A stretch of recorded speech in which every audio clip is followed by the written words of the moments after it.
একসময় করতেন ছাত্রলীগ, এখন তার পক্ষে ওকালতি করেন বিএনপির কেন্দ্রীয় নেতারা। আওয়ামী লীগ ও বিএনপি দুদলেরই আশীর্বাদ পাওয়া বিরল সৌভাগ্যের অধিকারী ফয়সাল করিম মাসুদের দিকে চোখ এখন পুরো বাংলাদেশের মানুষের। ঢাকা ৮ আসনের সম্ভাব্য স্বতন্ত্র প্রার্থী ওসমান হাদির উপর গুলিবর্ষণকারী হিসেবে পুলিশ যাকে সন্দেহ করছে তার নাম ফয়সাল করিম মাসুদ, আরেক নাম দাউদ খান। বয়স ৩৫ বছর। দুবাইয়ের মাফিয়া ডন দাউদ ইব্রাহিমের মতো ফয়সালও হয়ে উঠতে চান বাংলাদেশের কন্ট্রাক্ট কিলার। জন্ম পটুয়াখালীর বাউফলের কেশবপুর গ্রামে। বাবা হুমায়ুন কবির, মা হাসি বেগম। থাকতেন ঢাকার মোহাম্মদপুরের আদাবর থানার শেখেরটেকের ৯ নম্বর রোডের ৪১ নম্বর বাড়িতে। রাজধানীর আদাবর থানা ছাত্রলীগের সদস্য ছিলেন ফয়সাল করিম মাসুদ।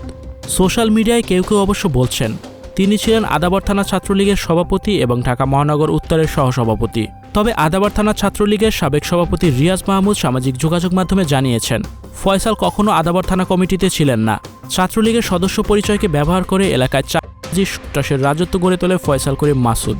কিন্তু ছাত্রলীগ পরিচয়ের মধ্যে জামাত শিবিরের সাথে কানেকশনের জন্য ২০১৯ সালের ১৮ মে ছাত্রলীগ তাকে বহিষ্কার করে। এরপর থেকে ডানপন্থী দলের সাথে তার ঘনিষ্ঠতা। ছাত্রলীগের নেতা হিসেবে আদাবরে জাহাঙ্গীর কবির নানকের সাথে বহুবার দেখা গেছে ফয়সালকে। স্বরাষ্ট্রমন্ত্রী আসাদুজ্জামান খান কামালের সাথেও ছিল ঘনিষ্ঠতা। অথচ তার মামলার উকিল বিএনপির কেন্দ্রীয় নেতা আইন বিশেষ সম্পাদক ব্যারিস্টার কায়সার কামাল। গত বছর ৮ নভেম্বর রাজধানীর মোহাম্মদপুরের আদাবর এলাকায় স্কুলে ঢুকে অস্ত্রের মুখে ১৭ লাখ টাকা লুট ও ডাকাতির মামলায় প্রধান আসামি হিসেবে ফয়সাল করিম র্যাবের হাতে গ্রেপ্তার হয়েছিলেন। সেই সময় তার কাছ থেকে ২টি বিদেশি পিস্তল, ২টি ম্যাগাজিন, ৫টি গুলি উদ্ধার করা হয়। ফয়সাল করিমের জামিনের জন্য আবেদন করেন বিএনপির আইন বিষয়ক সম্পাদক ও নেত্রকোনা ১ আসনে বিএনপির প্রার্থী ব্যারিস্টার কায়সার কামাল। হাইকোর্টের বিচারপতি মোহাম্মদ আলী এবং বিচারপতি এসকে তাহসিন আলী বেজ এ বছরের ১৬ ফেব্রুয়ারি তাকে ৬ মাসের জামিন দেন। চলতি বছর ১২ আগস্ট জামিনের সময়সীমা বৃদ্ধির জন্য পুনরায় আবেদন করলে নতুন করে ১ বছরের জামিন মঞ্জুর করে বিচারপতি মোহাম্মদ আলী ও বিচারপতি ইউসুফ আবদুল্লাহ সুমনের বেঞ্চ। ছাত্রলীগ থেকে বহিষ্কৃত হয়ে বিএনপি জামায়াত সহ ডানপন্থী দলের দিকে ঘেঁষেন ফয়সাল করিম মাসুদ। করার আগে ওসমান হাদির নির্বাচনী প্রচারণায় অংশ নেন তিনি। ৭ দিন আগে ফয়সালের সাথে হাদির পরিচয় হয়। সে সময় তিনি ওসমান হাদির নির্বাচনী ব্যয়েরও দায়িত্ব নিতে চেয়েছিলেন।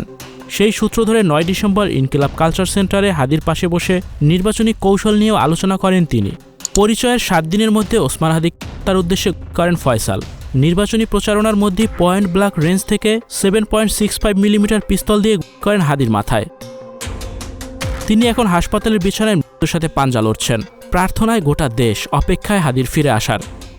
Icon focus 24 TV, powered by 4D Fourth Dimension। আমাদের চ্যানেলটি সাবস্ক্রাইব করে আমাদের সাথে থাকুন।